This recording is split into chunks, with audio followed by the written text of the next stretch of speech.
in which our lovers begin to learn the consequences of their actions.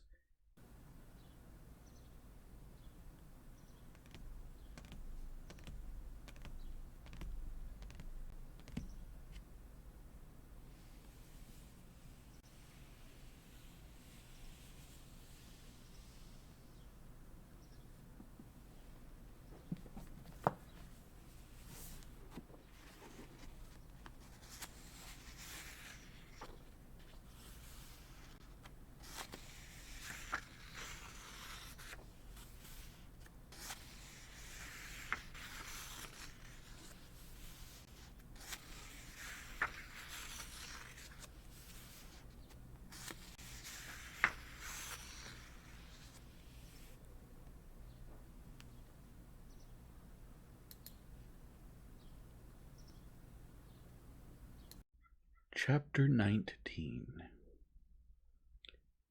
Vronsky, despite his seemingly frivolous social life, was a man who hated disorder. While young, still in the core, he had experienced the humiliation of refusal when, having got entangled, he had asked for a loan, and since then he had never put himself into such a position. To keep his affairs in order at all times, he would go into seclusion more or less frequently, some 5 times a year, depending on the circumstances, and clear up all his affairs. He called it squaring accounts, or faire la lessive.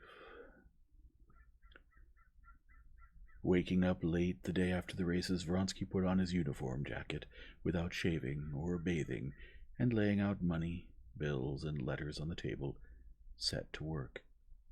When Petritsky, who knew that in such situations he was usually cross, woke up and saw his friend at the writing desk, he quietly got dressed and went out without bothering him.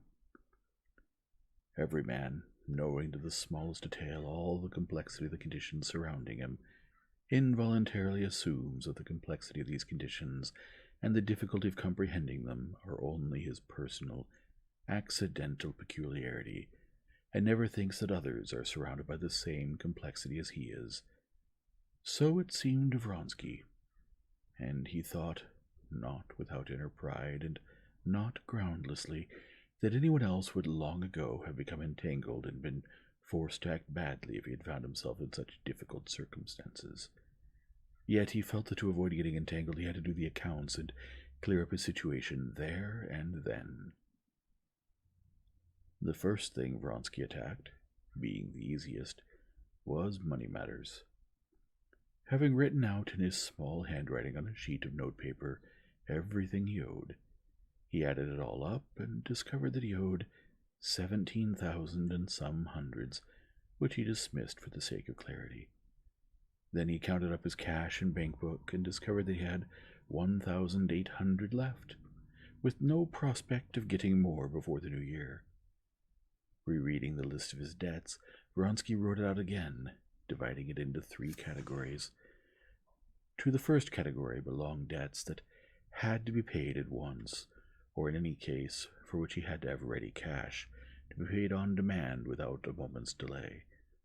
These debts came to about 4,000. 1,500 for the horse, and 2,500 as security for his young comrade Vinevsky, who in his presence had lost that amount to a card sharper. Vronsky had wanted to pay the money right then. He had had it on him, but Vinevsky and Yashvin had insisted that they would pay it, not Vronsky, who had not even been playing. That was all very fine, but Vronsky knew that in this dirty business, which he had taken part in, if only by giving verbal security for Nevsky, he had to have the 2,500 ready to fling at the swindler and have no further discussions with him.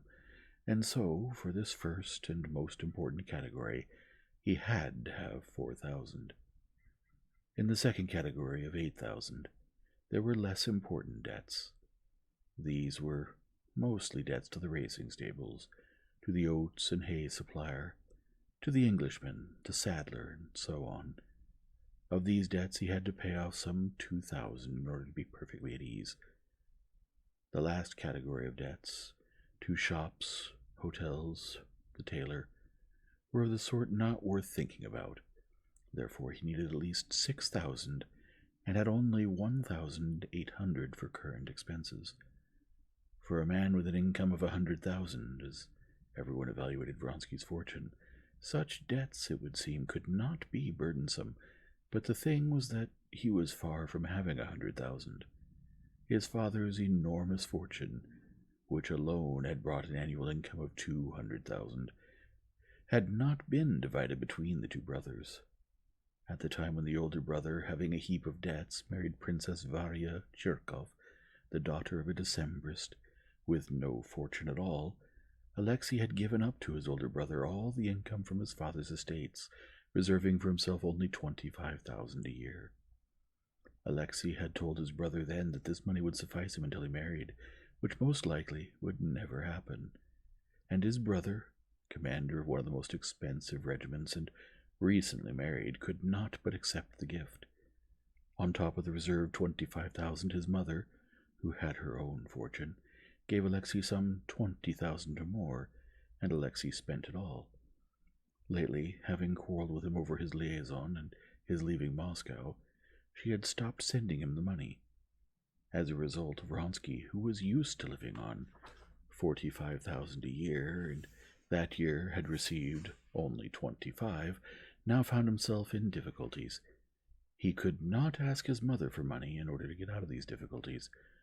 Her latest letter, received the day before, had especially vexed him, as there were hints in it that she was ready to help him toward success in society and in the service, but not for a life that scandalized all good society. His mother's wish to buy him had insulted him to the depths of his soul and cooled him still more towards her, but he could not renounce the generous words he had spoken, though he now felt, vaguely foreseeing some eventualities of his affair with Anna, that those generous words had been spoken light-mindedly, and that, unmarried, he might need the whole 100,000 of income. But to renounce them was impossible. He had only to recall his brother's wife, recall how that dear, sweet Varya reminded him at every chance that she remembered his generosity and appreciated it. To understand the impossibility of taking back what had been given, it was as impossible as stealing, lying, or striking a woman. One thing could and had to be done, which Vronsky resolved upon without a moment's hesitation: to borrow 10,000 from a moneylender, which would be easy enough, to cut down his expenses in general, and to sell his racehorses. Having decided on that, he straightway wrote a note to Rolanunki, who had sent to him more than once with an offer to buy his horses. Then he sent for the Englishman and for the moneylender, and divided the money he had available into payments. After finishing these matters, he wrote a cold and sharp response to his mother's letter. Then, taking 3 of Anna's notes from his wallet, he reread them, burned them, and recalling his talk with her the evening before, fell to thinking.